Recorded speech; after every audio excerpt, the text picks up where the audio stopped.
Ok. Eu fechei sem querer. Deixa eu só ajustar aqui. Estamos online já. Ok, perfeito.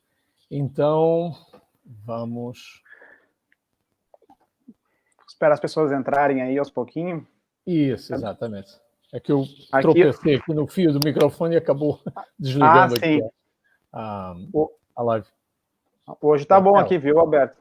Hoje tá bom aqui. Hoje o tempo tá bem legal aqui. Como é que tá calor aí também? Você tá vendo como é que eu tô, né? Ontem deviam ter feito mais ou menos uns 36, 37 graus e hoje está batendo uma brisazinha, então está um pouquinho melhor, mas acima de 30 e muito está de certeza. Sim. Deixa eu ver se desligo aqui o... Alô? Oi, estou te escutando. Espera aí. Está me escutando agora? Estou te escutando, sim. Está escutando? Estou. Ok, perfeito. Então, deixa eu ver quando aqui. Você quiser. Tá. Vamos esperar mais uns minutinhos o pessoal entrar. Sim, claro.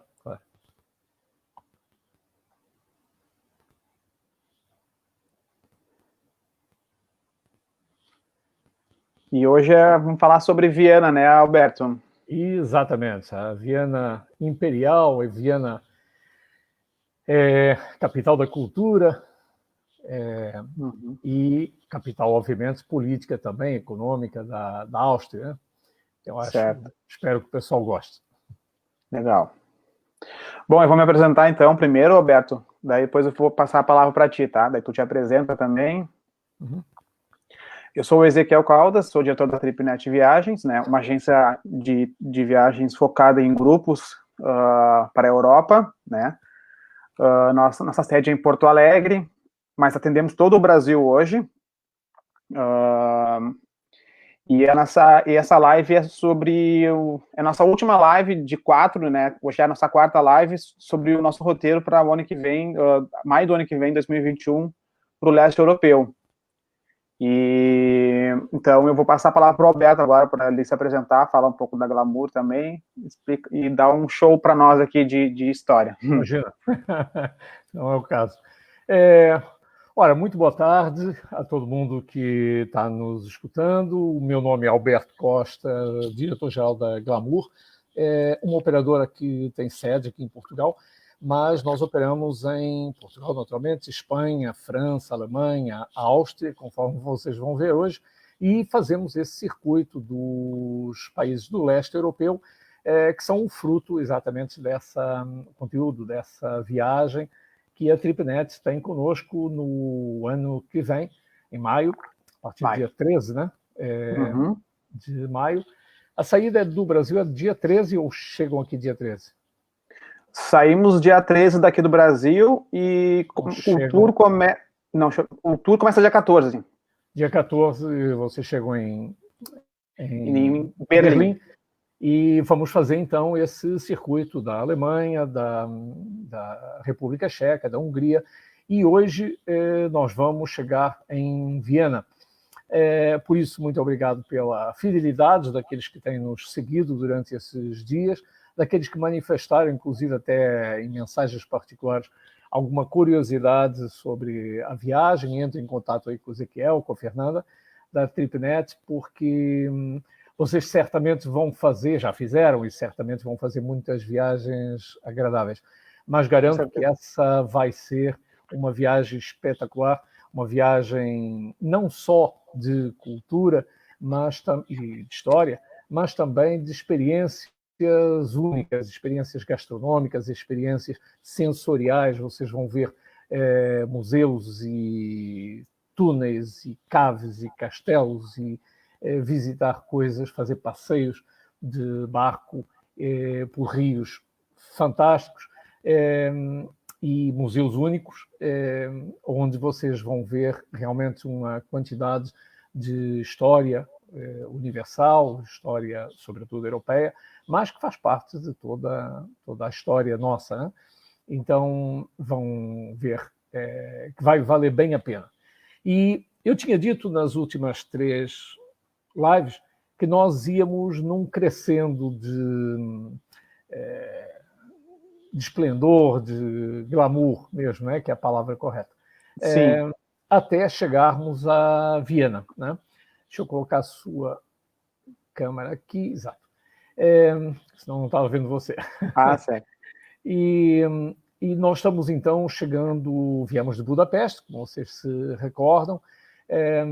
Tanto Budapeste como Praga, vocês vão achar duas cidades lindíssimas, mas vocês vão ter dúvida de me responder no final da viagem, quando acabarmos a viagem aqui em Viena, qual das três cidades é realmente mais bonita.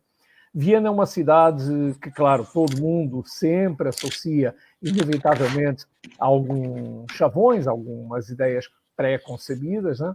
E algumas coisas que todos nós trazemos na memória de infância, de juventude, como é o caso da Sissi, do Mozart, da Noviça Rebelde, para quem é do tempo exatamente do filme, não é o caso do Ezequiel, que nasceu quase nesse tempo. Mas, enfim... aliás, eu sugiro vivamente que vocês vejam muitos desses filmes antes de virem a essa viagem, porque, aliás, essa viagem começa agora, né? Ou já começou há 3 lives atrás. Então, sugiro vivamente que vocês vejam esses filmes, assistam esses filmes. A Sissi tem um filme famoso, vários, mas um deles que ficou na história, feito pela Romy Schneider, né? E protagonizado por ela. E a Noviça Rebelde, não preciso nem sequer apresentar a Julie Andrews, correndo pelas montanhas dos Alpes acima e cantando Edelweiss, Do Re Mi e tantas outras músicas que fazem parte da nossa cultura musical e cultura geral de uma maneira global. E deixa eu dar talvez uma opinião pessoal. Eu muitas vezes não gosto de fazer isso, porque, obviamente, pessoal como não gosto de interferir nos gostos das pessoas. Mas se há algumas cidades para onde eu me mudaria... Seria para Viena? Tranquilamente, de um dia para o outro. Uma delas é Munique, a outra, obviamente, é Viena. Munique é muito bonito. Munique, Viena, Barcelona, mas Viena, para vocês terem uma ideia, aliás, a Áustria, de uma maneira geral. Acho que Viena é uma Áustria condensada, né? Mas vocês têm quase tudo ali à volta de Viena que representa a Áustria. Mas eu costumo brincar dizendo que vocês sabem que Deus é brasileiro, né? Brasileiro e carioca, né? Porque ele está lá em cima do Corcovado para provar até hoje. Terminou a obra ali, por isso é que ele está com os braços abertos, né? Então, para quem nunca soube, é uma curiosidade perfeitamente inútil, é cultura inútil, mas Cristo está exatamente com os braços abertos, admirando a sua obra no Rio de Janeiro. Mas ele deve ter começado por algum lugar para fazer o mundo em que nós vivemos. E certamente ele deve ter começado por ali, pela Áustria, pelos Alpes, por Viena. Depois o pessoal só foi dando uns toquezinhos para ajudar, né? Mas a obra ele começou por ali. A Áustria é um país lindíssimo, um país com uma qualidade de vida enorme. E Viena, para vocês terem uma ideia, já ganhou inúmeras vezes nos últimos anos, inclusive o ano passado, o galardão de ser a cidade com melhor qualidade de vida do mundo. E isso, quando nós chegarmos lá, vocês vão ver exatamente por quê. Vocês vão ver que o tempo em Viena corre mais devagar, né? É uma cidade calma, onde tudo está perfeitamente ordenado. Os sistemas de transporte, por exemplo, a minha filha mais velha, Diana, está em Viena e ligada exatamente a essa área cultural, de festivais, musicais e tudo mais. Mas uma das coisas impressionantes é, por exemplo, o sistema de transporte. Você tem várias opções, desde o tram até o metrô, ônibus, aos trens regionais que eles têm. Então, não é muito raro você ter, quando vai de um lado para o outro, mesmo dentro da cidade, 2 ou 3 alternativas igualmente válidas e boas e rápidas e gratuitas, porque eles compram um passe anual e, portanto, tanto faz que eles viajem de uma forma ou de outra.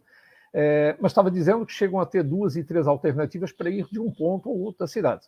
Ou de tram, ou depois saem do tram, pegam o metrô, enfim, conforme esteja o clima. Mas também andam muito de bicicletas. Viena é uma cidade plana, apesar de haver montanhas à volta, mas a cidade é plana.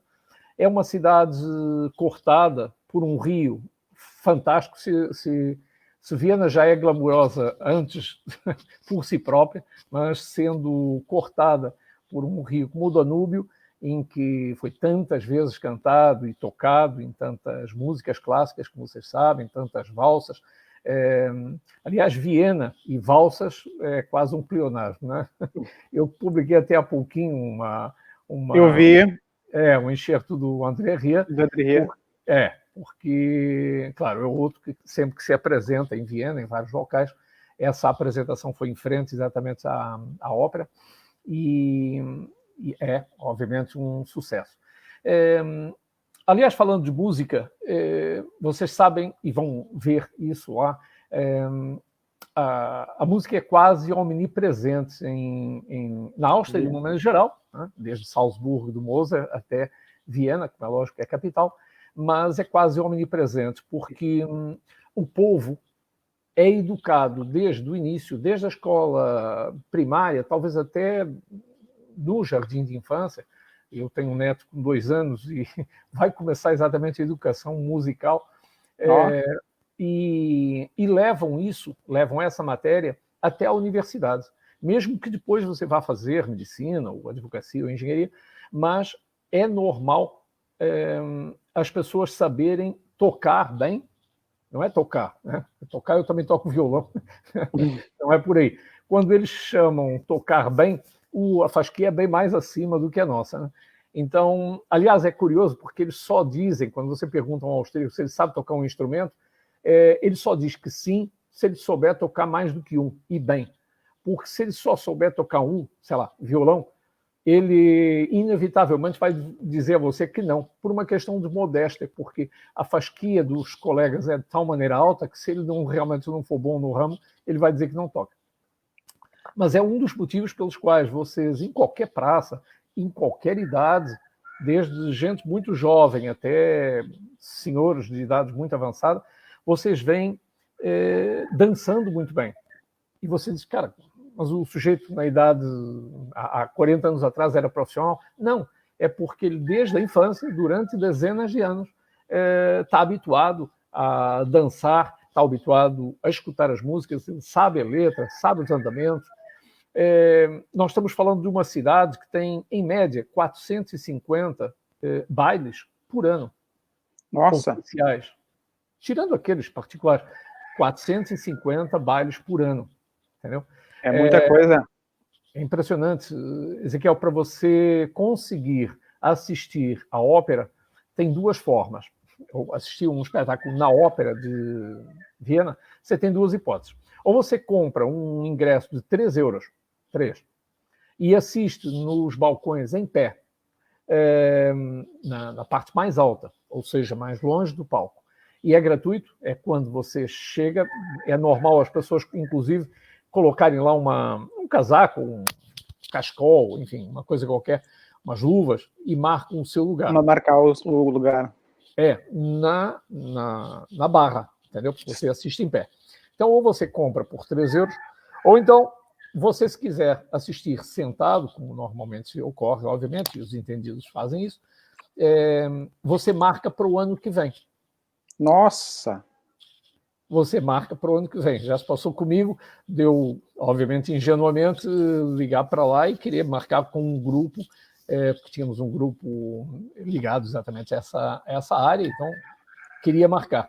E a senhora disse, pronto, está bem, então, e para que mês? Eu disse, mês X, já não me lembro. Pronto, então, só tem que fazer a transferência e tal, e é dia X do ano seguinte. Eu disse, cara, não, eu quero para este ano. A mulher, eu ouvi do outro lado uma gargalhada,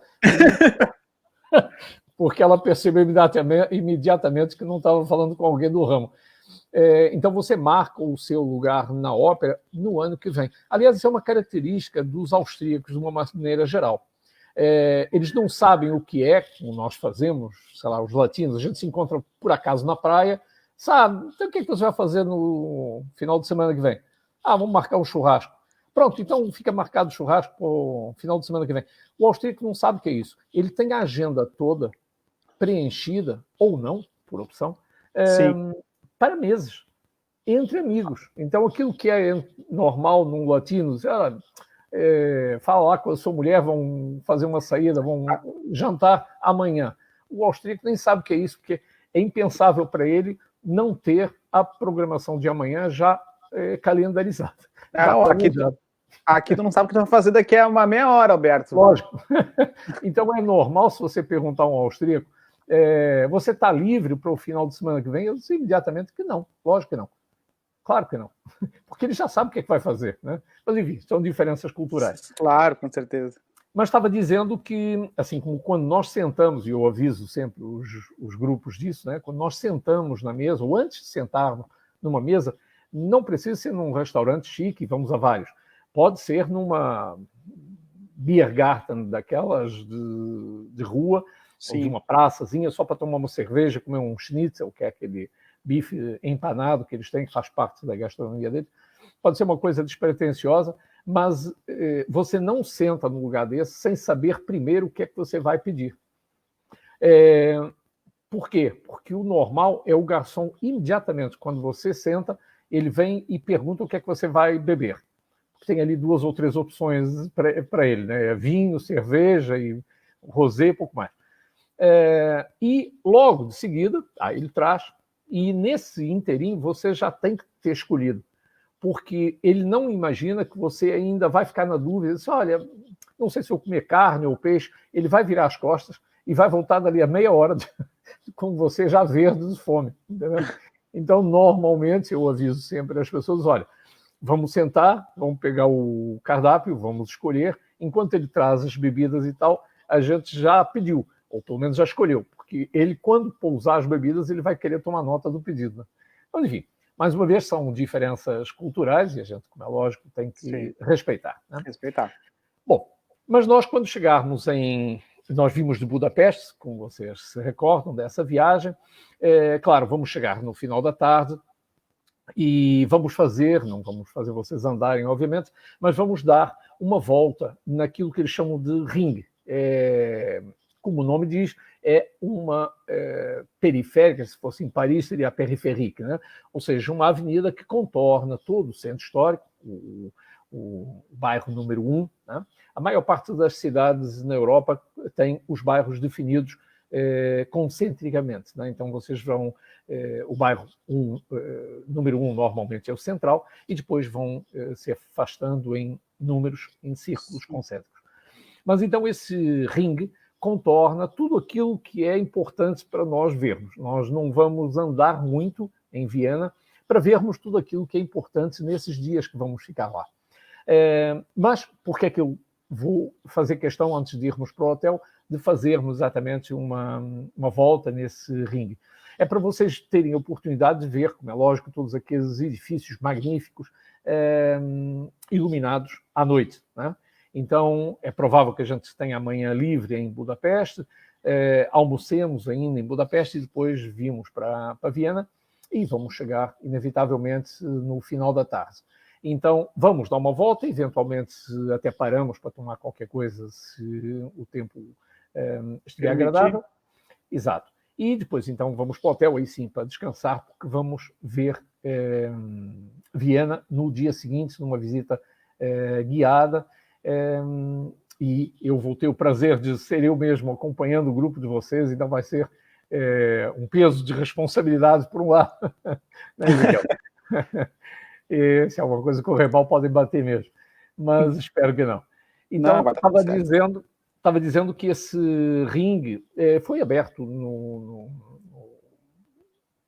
final do século XIX, início do século XX, porque a cidade de Viena, para vocês terem uma ideia, ela cresceu muito no século XIX. Chegou no ano 1900, chegou a ter 2 milhões de habitantes.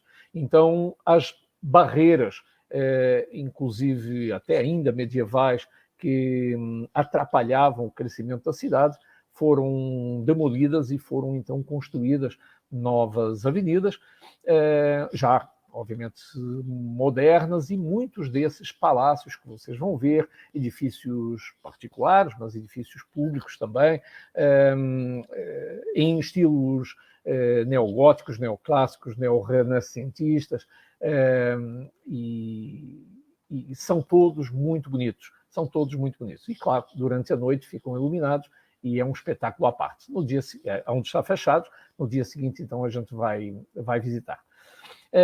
E vamos começar exatamente pelo centro, ou seja, nós vamos começar pela Praça São Carlos, uma praça lindíssima com a igreja de São Carlos na nossa frente.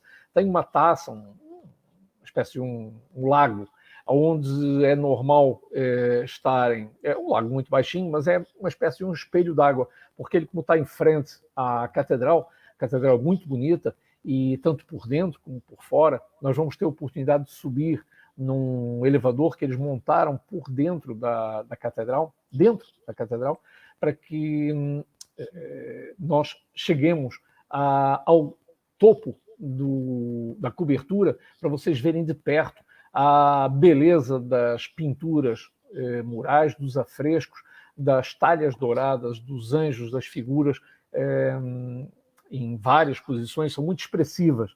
Então, uma coisa é você ver de baixo e outra coisa é você ter a oportunidade de subir. Eles têm umas passarelas depois metálicas para que permitam que a gente se admire e também dali vejamos a praça e tenhamos um ponto de vista fabuloso da cidade. Mas vamos começar por aí, para depois irmos andando em direção ao Hofburg. O Hofburg é o Palácio Imperial, é o palácio onde nós vamos encontrar, inclusive, o museu com os objetos da Sissi, é a famosa imperatriz, é uma cidade dentro de uma cidade, ou seja, eles têm uma porção de edifícios dentro daquilo que é o Palácio de Hofburg. Hof é de corte e Burg de castelo, né, de fortaleza. Aliás, eu acho que da vez passada eu expliquei a diferença que existe na Alemanha ou nos países germânicos entre a palavra Schloss, ou Schloss, que é palácio mesmo, residencial, e Burg, que é castelo, que é fortaleza, né? Então é normal nós confundirmos muitas vezes na língua portuguesa castelo Neuschwanstein. Não é um castelo, é um Schloss, é um palácio. Por quê? Porque tem uma função residencial. Este tinha, claro, as pessoas moravam lá dentro, a família Habsburg morava lá dentro, mas tinha uma fortaleza, por isso o palácio não era palácio e sim um burgo, Hofburg, era a fortaleza da corte, né? Eles moraram ali. Aliás, essa família Habsburg, que vocês devem ter pelo menos de ouvido da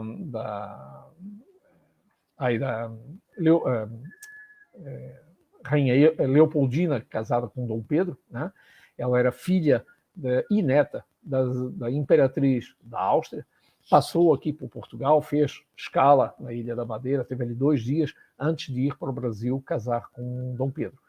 Então ela morava em Viena, nasceu num dos palácios que a gente vai visitar. Então, mas para não perder a linha do raciocínio, esse Hofburg é quase uma cidade dentro das cidades. Então, era a cidade dos Habsburg. Essa família governou a Áustria e depois o Império Austro-Húngaro, porque eles depois se juntaram, como vocês se recordam de eu ter falado na live passada, se juntaram com a Hungria, a Áustria se juntou com a Hungria, então os imperadores da Áustria passaram a ser reis também da Hungria e por isso tinham sido coroados lá, conforme a gente falou na live passada. Sim. Mas estava dizendo que essa família governou essa região durante 700 anos. Só acabou exatamente no início do século XX e uma das consequências foi exatamente a Primeira Guerra Mundial, né? Bom, e aí se desfez, obviamente, o Império Austro-Húngaro. Mas a Áustria teve, e Viena em particular, teve o privilégio de ter sido muito poupada dos bombardeios da Segunda Guerra Mundial. E então, razões que têm a ver exatamente com a nacionalidade do Hitler, que era austríaco, e, portanto, que tinha um carinho e uma admiração muito grande. Ele foi morar e estudar para Viena. Depois não teve grande sucesso, e daí algumas das frustrações dele. Mas, enfim, essa é a parte negra da história. Hoje vou contar a parte glamourosa, né? Mas estava dizendo que no final do século XIX e início do século XX foi um período em que a Áustria, de uma maneira geral, mas Viena em particular, tinha ou podia se orgulhar de ter os maiores cérebros, os maiores crânios do mundo. Tanto em termos de ciência, estamos falando do Einstein, do Freud, mas Freud esse que depois acaba, em 1934, exatamente pela perseguição dos nazistas, acaba tendo que fugir para Londres, onde morreu depois, um ano mais tarde, não sei se 35, 1936, uma coisa assim. Porque ele era judeu, né? Quem acompanha a psicanálise e tudo mais sabe que ele era judeu. Então, e nós visitamos, inclusive, a casa, como vocês imaginam, está muito simples, mas ainda guarda o local onde ele recebia as pessoas, os pacientes dele, porque o resto, obviamente, foi vandalizado pelo regime nazista. Mas esse bairro judeu fica bem também no centro, do lado do centro histórico, e nós vamos, então, visitar primeiro esse palácio de Hofburg, vamos ver algumas das coleções da famosa imperatriz Sissi, que acho que até hoje, o símbolo da Áustria, do amor da Áustria, apesar dela não ter sido, segundo reza a lenda, muito feliz na sua vida, e acabou, inclusive, tendo tuberculose, exatamente foi um dos motivos pelos quais ela esteve morando 2 vezes na Ilha da Madeira, aqui em Portugal, a primeira vez por opção, a segunda por recomendação médica, e ela acaba falecendo por tuberculose. Mas tinha um glamour enorme nos seus vestidos, nos seus tesouros, e embora não esteja tudo exposto, como é natural, porque é uma coleção imensa, vocês vão se deliciar, sobretudo as senhoras, desde as porcelanas até os leques, até as oferendas que faziam, as ofertas que faziam exatamente a ela outras casas reais. Então está tudo muito bem preservado e é apenas uma das partes desse palácio, desse Hofburg. Uma outra parte que vamos visitar também é a Capela Real. Nós vamos, ao entrar nos jardins, vamos ver que aquilo está dividido em vários edifícios. Como eu disse, é uma cidade dentro da cidade. Havia um edifício, aliás, ainda há, para a Escola Espanhola de Cavalaria.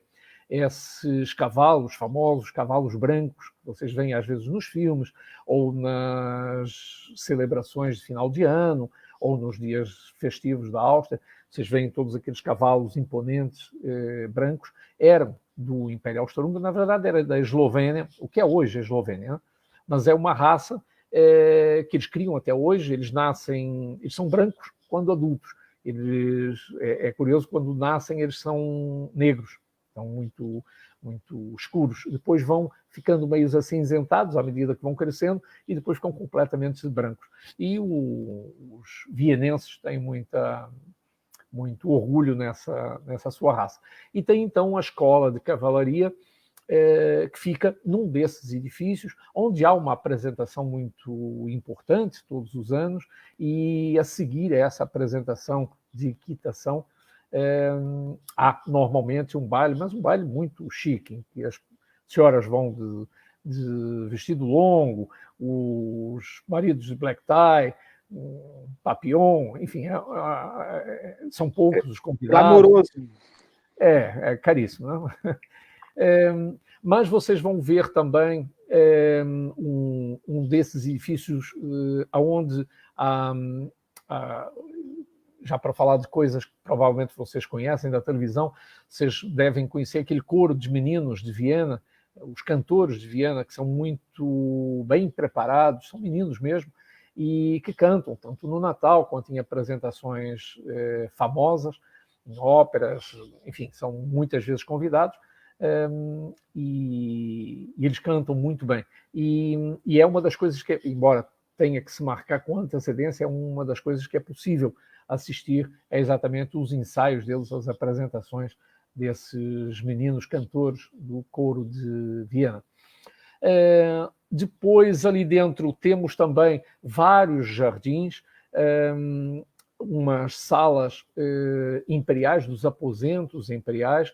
Nós podemos visitar, e vamos visitar, os aposentos do imperador, que inclusive, ao contrário daquela ideia que a gente às vezes tem de um monarca déspota, muito longe do povo, tipo Versailles, tipo os reis franceses, este não, era um indivíduo que, ao longo da sua vida, dava inúmeras audiências para pessoas, desde as mais simples do povo até aos políticos e embaixadores mais famosos. Então, trabalhou muito, vamos ver, o local de trabalho dele, que era até muito frugal, né? muito simples, né? Enquanto a mulher era glamurosa, ele tinha, obviamente, a dignidade do imperador do Império Austro-Húngaro, mas um indivíduo muito trabalhador, era isso que eu queria dizer, e não uma pessoa muito distante do povo. E por isso também ele era muito querido, né? Por isso exatamente o sucesso dele.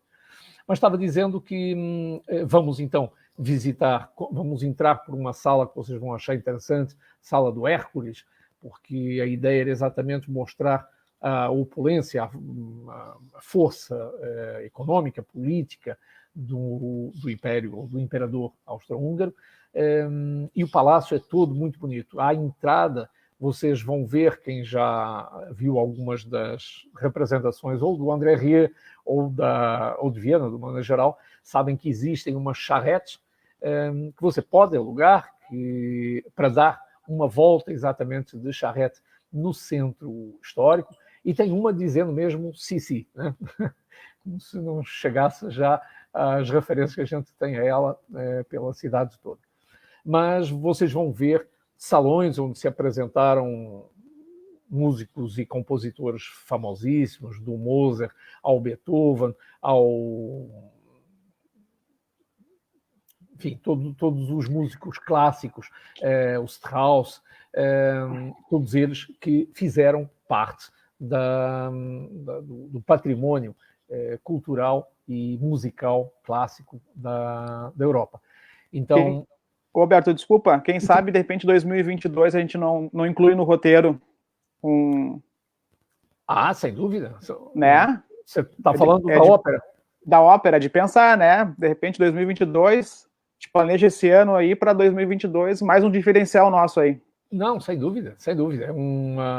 É só vermos, porque eles têm um calendário muito rigoroso, e normalmente, tanto o vienense, que ele faz com aquele planejamento que eu falei há pouco, ele faz exatamente isso, coisa que jamais nós faríamos, né? A gente vai ver, sei lá, um show da Ivete Sangalo, espera Sim. que ela lance, ela vai lançar isso 2 meses antes e a gente pela internet compra. Ali não. Você marca o seu lugar para ir à ópera de hoje a um ano, mesmo sem saber qual é a programação do ano seguinte. Entendeu?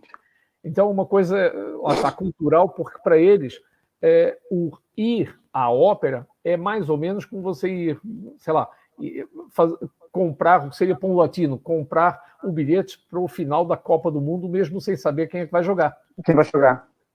É mais ou menos isso. Né? Mas não tem problema, né, Alberto? Quem nunca foi vai ser uma experiência igual, incrível, então... Sem dúvida, porque o nível, Ezequiel, o nível é altíssimo, né? Não importa quem toque, nem não importa Exatamente. quem você pode assistir a ida ou de Verdi, ou pode assistir qualquer outra coisa, garanto que vai ser igualmente espetacular. Né? Exatamente. Mas para vocês fazerem uma ideia, e a minha função hoje é fazer vocês viajarem do sofá até lá, nós estamos falando dessa cidadela dentro da cidade, ou seja, o Palácio Hofburg, como tinha vários edifícios, um deles, como é natural, eram as cavalariças. Né? Eles tinham os cavalos. Chegaram a ter 600 cavalos. Imagina 600 cavalos serem cuidados. Então fazia parte da guarda real, né? Ou imperial, nesse caso. Eles eram imperadores, não eram reis. Então, hoje, claro, isso está reduzido, como é natural, e os cavalos, inclusive, não estão nessas antigas cavalariças. Então, eles, em 2001, o governo de Viena resolveu fazer uma remodelação, dar outras utilidades a esses inúmeros edifícios que são gigantescos. Então, eles fizeram, por isso é que a gente, quando entra nesse Museum Cartier, que na verdade é um bairro, aquilo que seria um bairro normal de uma cidade atual, fazia parte do palácio. Né? Então, quando você entra, tem as esfinges, as esculturas dos vários cavalos na entrada, e sempre perguntas por que é que estão cavalos aqui, se a gente vai ver uma zona de lazer com restaurantes e com museus, alguns deles até modernos, o que é que os cavalos estão fazendo aqui? É porque ali estavam guardados, eram as cavalariças dos 600 cavalos. Então, quando a gente entra, tem um pátio enorme, onde tem vários objetos, inclusive de escultura, onde você vai ver as pessoas deitadas, lendo, ou tomando sol, ou levando as crianças para brincar. É uma zona artística. E então, ali à volta, tem vários museus, o MUMOC, que tem coleções de arte contemporânea, tem o Museu Leopold. Leopold era por causa do senhor Leopold, ou Leopoldo, que seria em português. Um senhor que, curiosamente, na década de 50, ele era oculista e era muito amigo do Schiller e vários outros, do Klimt, e quando eles não eram famosos. Né? Então, começou comprando várias obras desses indivíduos, e, claro, depois fez uma autêntica fortuna quando as obras deles passaram a ser famosos. Né? O Klimt, vocês devem conhecer pelo menos o Beijo, né? Que é aquele famoso quadro de dois amantes se beijando, um quadro dourado que ficou famoso e que você vê por todo lado. Né? Aliás, os austríacos têm, em Viena, tem uma brincadeira que vocês vão ver de vez em quando, dizendo aqui não há cangurus. É uma piada que eles fazem com os estrangeiros, né? Sobretudo com os americanos, porque ficou famosa aquela gafe que o George Bush deu em Melbourne, na Austrália. Na Austrália, quando, num campo de beisebol, ele foi convidado pelo primeiro-ministro e deram um microfone para a mão do camarada e ele disse que estava muito contente por estar ali no meio daqueles austríacos todos. Ora, dizendo isso na Austrália, você viu como é que isso repercutiu. Então, há uma piada muito grande e você vê isso em vários locais, dizendo que aqui não há cangurus na Áustria. Mas, enfim, brincadeira à parte, nós vamos ali no centro, vamos passar junto da universidade, que é uma universidade famosa, onde nada mais, nada menos Einstein deu aula, né? Você vê, inclusive, falando no Einstein, tem até um café, eu vou levar vocês lá, porque além claro, dele lá ter ido e estar ali do lado da universidade, todas as figuras, os retratos que existem, as pinturas, né? São espalhadas pelo café. É um café com dois níveis em madeira, então não importa se a gente senta dentro ou fora, mas é interessante vermos as alusões feitas ao Einstein, algumas delas muito engraçadas, muito caricatas, e que vocês vão gostar. Mas, falando agora de cafés, o austríaco tem mas em Viena nota-se mais isso, os cafés não têm aquela função que nós atribuímos hoje aos cafés, como aqui em Portugal, que é ir sentar lá, tomar um café, comer um pastel nato e ir embora. Não, para eles os cafés tinham mais a função, e mantém isso até hoje, sobretudo em idades um pouquinho mais avançadas, vocês veem que as pessoas vão lá para conversar, para trocar ideias. Eram locais de tertúlias culturais, políticas, econômicas. Então, não era anormal você ver um grande pintor, um grande músico, um grande cientista sentados na mesma mesa, conversando do lado da universidade. Então, Viena é isso, você pisa em cultura, né? Você pisa em cultura, seja ela musical, cultural, científica ou pictórica, né? Então, é interessante por isso. Mas estava dizendo que nesse centro histórico nós vamos visitar, à saída depois do Palácio de Hofburg, porque é ali muito perto, a Catedral de Santo Estevão. Santo Estevão foi o primeiro mártir da Igreja Católica. E ali existe uma devoção muito grande. Essa catedral, vocês devem conhecer, pelo menos já têm visto alguns filmes ou até fotografias, é uma catedral com os pináculos muito grandes, com as torres muito grandes, tem 300 e poucos degraus para chegar lá em cima. Quem tiver força, eu apoio. Apoio. Eu dou todo o apoio. Porque não tem elevador, né? É fácil perceber, senão eu também ia. Mas dou todo o apoio. Mas é uma catedral que tem uns telhados muito inclinados e muito conhecidos também porque eles são revestidos com mosaicos pintados, envernizados, e é uma catedral também onde residem os restos mortais da família dos Augsburg, onde casou Mozart. Enfim, uma catedral que vale a pena a gente visitar pelos vitrais e pelo fato de estar bem no centro. Quando nós sairmos dali, vamos virar à esquerda, e à saída da catedral vamos virar à esquerda, em direção à ópera, mas vamos passar por 2 ou 3 ruas das mais uma vez, chiques da cidade de Viena, onde vocês vão encontrar as lojas mais caras, Cartier, Van Cleef, Prada, enfim, é uma associação se sucedendo porta sim, porta também. Só para olhar, né, Alberto? Não sei, isso, os maridos sim, eu garanto que... Lógico, né? Eu passo até do outro lado. Do outro lado tem a Tiffany, né? Então não adianta. Eu passo pelo meio. Mas no meio da rua, né, Alberto? Exatamente. Mas as senhoras tragam os vários cartões, inclusive dos maridos e tal, podem trazer porque é por ali mesmo. Mas a gente vai passar por ali, antes de chegarmos depois à ópera, nós vamos antes visitar uma das confeitarias mais famosas da cidade, onde vocês vão achar muito interessante, não só a confeitaria em si. Para quem conhece no Rio de Janeiro a Colombo, é bisneta, é aprendiz de feiticeira das de Viena. Elas são muito conhecidas. Os confeiteiros, os pasteleiros, os confeiteiros vienenses são os mais conceituados do mundo. Então, quando abre um hotel, não importa onde no mundo, e quer contratar, sei lá, com pretensão a ter 1 ou 2 estrelas Michelin, e quer fazer da pastelaria alguma coisa sonante, ele não vai a mais lugar nenhum. Ele pega um avião e vai para Viena, aterriza ali e tenta convencer um daqueles alunos da escola de gastronomia ou de hotelaria a ir trabalhar com eles.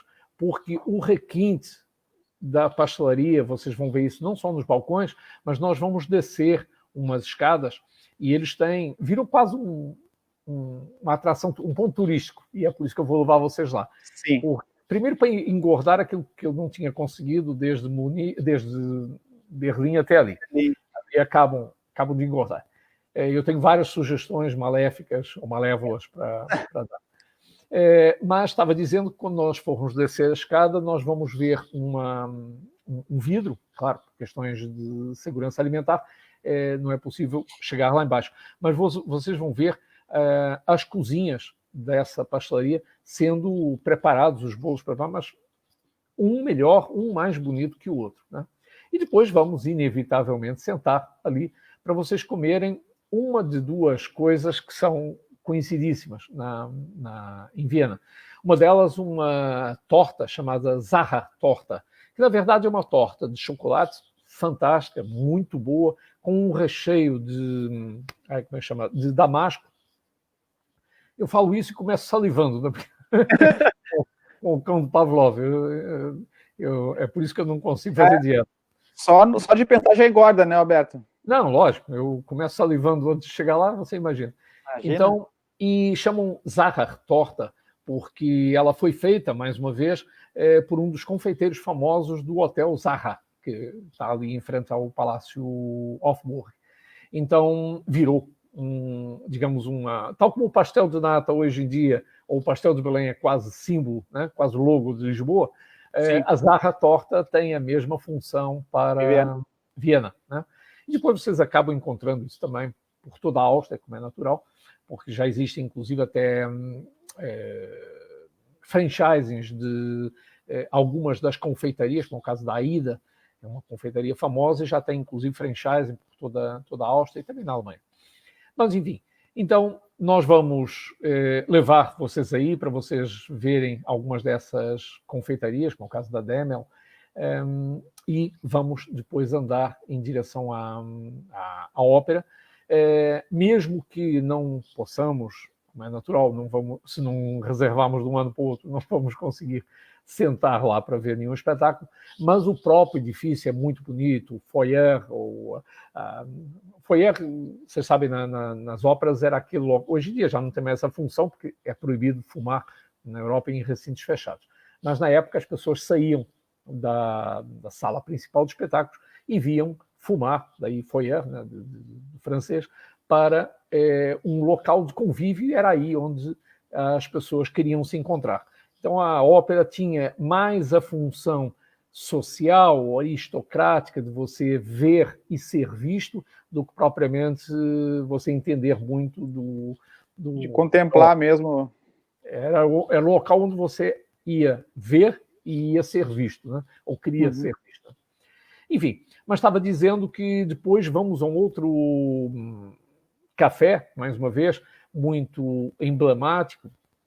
Normalmente costuma ter fila na porta, então a gente passa uma vez, passa duas, quando vi que a fila está um pouquinho menor, eu convido vocês para a gente esperar na fila, porque é por ordem de entrada, como é lógico, e que é o Café Central. O Café Central, além de ter um piano, um camarada normalmente muito bom tocando, é um café aristocrático, com duas pinturas enormes da Sissi, do imperador, do marido, bem na frente, junto ao piano. Então ali vocês vão poder comer uma coisa que é famosa ali também, que é a Apfelstrudel, né? Que é apfel de maçã e strudel de doce, né? Folhado, né? Então, eles, como se isso já não engordasse o suficiente, eles normalmente servem isso com uma bola ou duas de sorvete de baunilha, enfim. Então, se vocês não engordaram antes com a Zacher-Torta, vocês vão acabar de enfiar o pé na jaca exatamente ali, é a função de ó. Mas vocês vão adorar o ambiente, um ambiente muito bonito, muito aristocrático. Mas deixa eu fazer aqui talvez uma inflexão. Para vocês não ficarem, talvez tenham ficado com essa minha empolgação, com a ideia de que é tudo muito pesado, muito clássico, muito histórico, muito cultural. Viena é uma cidade também muito moderna, muito contemporânea, onde os jovens... é uma cidade universitária, como eu já citei há pouco, mas, fora isso, os espetáculos musicais... olha, minha filha estava responsável, exatamente como eu disse, por um desses festivais, e era em abril, eles tiveram que adiar para setembro, pelos motivos óbvios, mas e é normal eles ocuparem as praças todas de Viena, inclusive aquela praça principal onde eu comecei a live, a Praça de São Carlos, com espetáculos das mais variadas tribos. Você pode ter numa praça alguém tocando música clássica e Schubert, na praça seguinte ter uma apresentação de capoeira, depois uma dança folclórica coreana. É mesmo muito multicultural, ou seja, é uma cidade para todas as tribos. Você vê isso, inclusive, a integração das cidades modernas e da juventude no canal do Rio Danúbio. Eu disse que a cidade é cortada pelo Rio Danúbio, mas, na verdade, ela tem praia também ali por causa do canal. Eles fizeram do rio, fizeram um canal, então você, na verdade, tem o rio e o canal, obviamente, passando em paralelo. E entre uma coisa e outra tem a ilha. Então a ilha é um parque de diversões para o vienense. É onde eles vão à praia, chamam de praia, obviamente, estão no interior, chamam de praia exatamente poder ter ali as suas toalhas de praia, as crianças brincando, jogando bola, jogando vôlei, correndo de bicicleta. Momento de lazer. É uma área de lazer muito boa, muito limpa. A água, por exemplo, do Rio Danúbio passa ali, ela escorre, obviamente, das montanhas. É uma água que chega a ser verde, Ezequiel. Verde, aquele verde esmeralda, né? Sim. Verde muito, aquele verde gelo. Estão vendo a tonalidade verde clara do gelo? A água, por exemplo, em qualquer torneira da cidade, em qualquer torneira, é limpa. Ela não é tratada, é naturalmente vigiada, né? É lógico. Mas é a única cidade que eu conheço em que a água não vai para um reservatório, é captada de um rio, é tratada com alumínio, com cloro e não sei o que para depois ser distribuída. Não, ela vem diretamente das montanhas. E você vê isso no rio. Você pode, em qualquer das inúmeras fontes e bicas de água, bebedouros que têm públicos, você vê as pessoas enchendo água ou bebendo diretamente, porque pode ir num banheiro público, abre a torneira e toma diretamente. Você vai ver como é que a água realmente é pura, né? Pura. Então, essa juventude ou essa parte moderna da cidade, nós também vamos levar vocês para andarem nesses calçadões do lado dos canais, onde tem dezenas, se não centenas, de esplanadas, de cafés, restaurantes. Você vê o pessoal andando nas ciclovias. É uma cidade muito, muito ligada à natureza. Nós vamos passar, já falando de gastronomia, vamos passar numa outra coisa que é muito conhecida ali em Viena, ou por outra, é conhecida pelas pessoas dali. Normalmente está fora dos roteiros turísticos, e a gente já prometeu, tanto eu como o Ezequiel, levar vocês a locais diferentes, experiências diferentes.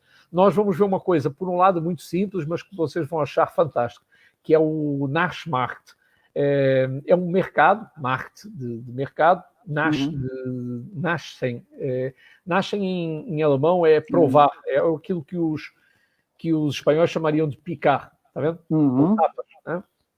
É um mercado no meio da rua, como é natural, como qualquer outro, mas vocês vão encontrar de tudo, desde zarra torta, as coisas mais sofisticadas, até pistachos, até comidas turcas, comidas árabes, aqueles doces árabes, e israelitas também, libaneses, mas também de Marrocos. Você vai encontrar azeitonas enormes, azeites dos mais variados, até azeite português tem mexilhões belgas.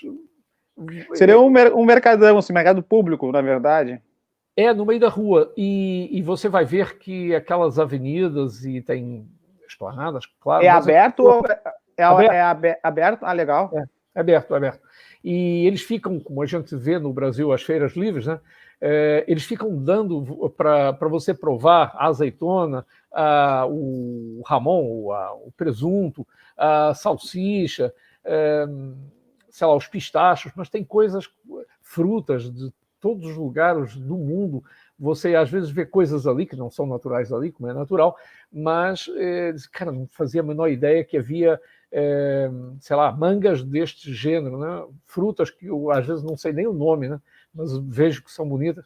Então, é normal as pessoas comprarem amêndoas e avelãs, frutos secos, porque estão muito bem expostos e é uma zona, claro, onde você pode sentar para tomar um vinho. Eles têm ali em Viena, aliás, dentro das cidades e nos arredores das cidades, tem vinhedos muito bonitos. E o vinho em Viena é muito bom, sobretudo o branco. Honestamente, não gosto do tinto, mas o branco é excelente. Ah, tu não gosta de vinho tinto?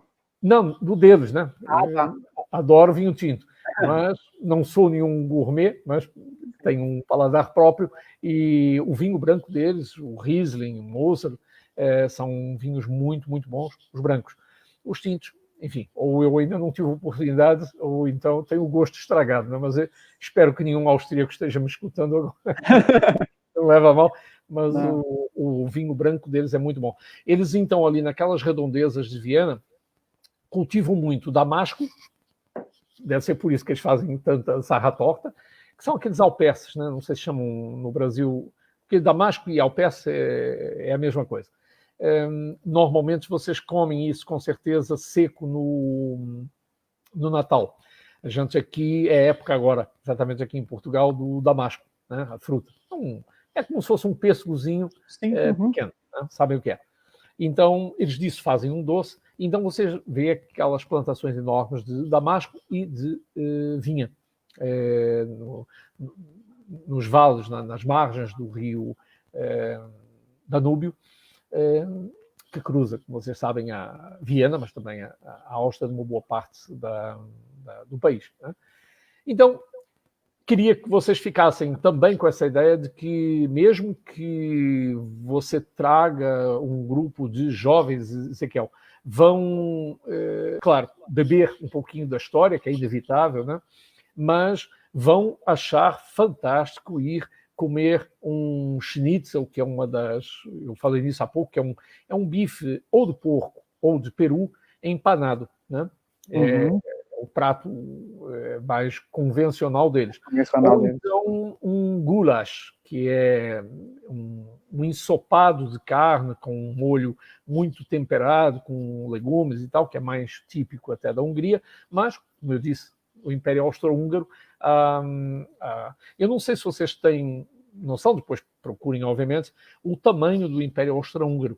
Eles tinham, além da Eslovénia, da Hungria, da Alemanha, como é lógico, tinha o norte de Itália também. Então, a gastronomia que você tem em Viena, sobretudo, é um pouco uma mescla de todas essas gastronomias, porque o Império Austro-Húngaro acabou ontem, né? No início da Primeira Guerra Mundial. Então, sim, como é natural, toda essa herança gastronômica faz parte do dia a dia. Do dia a dia, né? Então, Roberto, o bom é o pessoal que for conosco o ano que vem, um mês antes, fazer uma dieta aqui no Brasil para poder compensar aí. Ou fazer depois. A mim não importa. Ou fazer depois. A única coisa que eu prometo a vocês é que não há balanças conosco. Não há. Eu mando desligar todas. Passo longe. E não aceito que ninguém tenha gravado o número do WhatsApp do nutricionista. Fitness, é impossível, né, Alberto? Personal trainer, isso é tudo gente, acredita, é tudo gente do mal. Eles têm vivas ligações demoníacas. É o que diz para você que você não deve engordar, uma zarra torta tem chocolate mais. Eu vou dizer, cara, enfia, come duas. Né? Aqui. Tá certo. Depois você acerta as contas lá. Depois acerta as contas, né? Depois tem tempo para perder aí, para... Então, olha, eu espero que tenha conseguido motivar vocês, tanto com certeza, independentemente da faixa etária e até do grau de interesse que as pessoas tenham, porque às vezes tem um pouco de...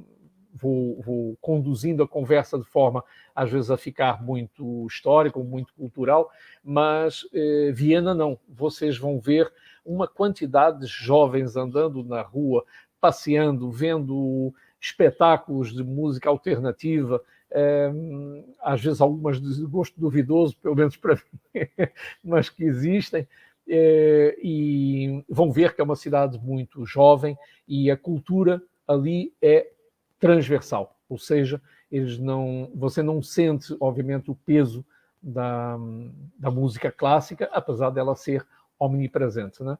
Mas tem gostos para todo mundo. Essa é a ideia, né, Alberto, de tu ter os dois lados da experiência, né, tanto do moderno quanto do histórico, né, da história do país, da cidade, né, enfim, né, essa é a ideia, não só um lado ou o outro, né. Nós vamos entrar, inclusive, no pátio da universidade. Vocês vão ver que o próprio pátio... A universidade, as estruturas na Áustria funcionam de uma forma completamente diferente. Vocês vão ficar espantados com o sistema de saúde. Tem hospitais, inclusive. Há um hospital no centro de Viena em que eu não conheço mais nenhum, que atende qualquer pessoa sem identificar. Uhum. Você normalmente, no hospital público aqui, a primeira coisa que tem, mesmo que tenha um acidente, quando acordar, o cara tem que saber, tem que preencher um papel dizendo quem é você, né? E há um hospital, até com porta no meio da rua, um hospital até muito bonito, mas que qualquer pessoa pode entrar, não tem que se identificar. Ou seja, pode ser um fugitivo da polícia, mas pode ser um imigrante ilegal, pode ser uma pessoa, enfim, que precise de assistência por qualquer motivo, não queira, não possa se identificar. E eles tratam, é um hospital específico para isso. Na universidade, por exemplo, a minha filha, quando teve o meu neto, estava fazendo uma pós-graduação e eles têm uma sala do lado onde 2 ou 3 mães deixavam as crianças que precisavam se amamentar e saía da aula, ia amamentar o meu neto e voltava. Ou seja, e a professora não só aceita isso, mas é cultural e fazem isso exatamente para ajudar a maternidade, entendeu? Então, enfim, não vou amassar vocês agora com detalhes desse género, mas vai ficar patente que vocês vão ver uma cidade, um país bem diferente daquilo que a gente às vezes está habituado e que certamente vai ficar na memória de vocês para sempre. De maneira que agradeço a atenção e estou à disposição. Eu que agradeço mais uma aula aqui de história aqui. Isso aí é muito bom. Na próxima vez eu vou fazer uma garrafa de café e vou trazer aqui, porque uma xícara é pouco, viu? Você sabe que muitas vezes eu tenho esse defeito, né? Eu me entusiasmo, vou e às vezes para voltar levo mais algum tempo. É maravilhoso. Mas eu faço questão de entusiasmar vocês também, para vocês verem algumas coisas diferentes, por isso é que a gente vai ter tanto tempo em Viena. Viena, tal como Berlim, eu disse na primeira live, não são cidades para você ver en passant. Não, é um crime até. É até um crime. Você falar com alguém, diz, você foi a Viena? Passei ali, vi a Stefanplatz, fui à Catedral de Santo Estevão e tal, e pronto, e depois vim embora. Dei uma volta no ringue e vim embora. Cara, isso é quase um sacrilégio, entendeu? Porque tem tanta coisa bonita para você ver, tem tanta experiência para você degustar, que realmente você precisa de tempo, né? Garanto que vamos pegar vocês pelas mãos. E pela barriga, né, Alberto? Também, lógico. Isso é transversal. Tragam vários furos no cinto, exatamente para irem nessa viagem com o neto. O teu xará falou aqui, tu só falou de comida, mas não falou de bebida. Alberto, você está na minha lista. Você sabe que aqueles Biergarten são feitos para pessoas como nós. Há 3 caras famosos na Áustria. Um já morreu, que é o Einstein, outro somos nós os dois, Alberto, né? E a gente vai encher a cara, obviamente dentro das medidas, né? Porque o único que pode encher a cara são vocês. Eu vou beber moderadamente. Mas sentar para comer um Eisbein daqueles, ou um Schnitzel, ou terminar depois com um Apfelstrudel, tudo de bom, né?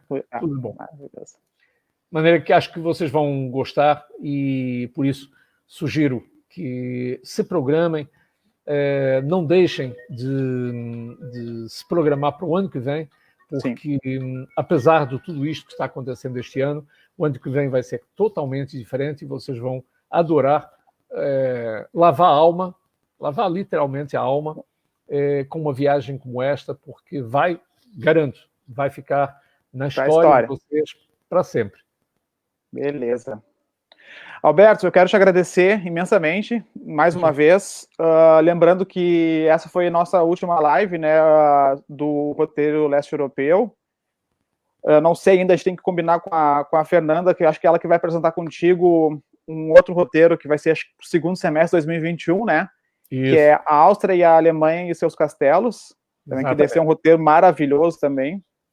Nós vamos começar nesse roteiro, Ezequiel, nós vamos começar essa viagem exatamente em Viena e vamos até a Baviera, vamos até Neuschwanstein, vamos ver o Castelo Ludwig II. Vamos passar por Salzburg, vamos cumprimentar o Moser, vamos dançar com a noviça rebelde, vamos visitar a igreja onde ela casou com o capitão von Trapp e ver todas aquelas paisagens. Acho que vocês vão adorar esse roteiro também, que é no segundo semestre. Mas a live sobre isso, ou as lives sobre isso, depois a gente ainda vai... Com certeza. Divulgar e combinar com a Fernanda. Exatamente. Tá bom? Alberto, muito obrigado. Mais uma vez, obrigado. Um bom final de semana para vocês aí, para ti e para tua esposa.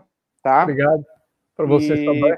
Pessoal que estão aí nos assistindo, muito obrigado pela presença também, pelo tempo, né, dedicado a essa live, né? E um bom final de semana para todos, então. Tá? Um grande abraço. Um grande abraço aí, Alberto. Tchau, até amanhã. Tchau, tchau.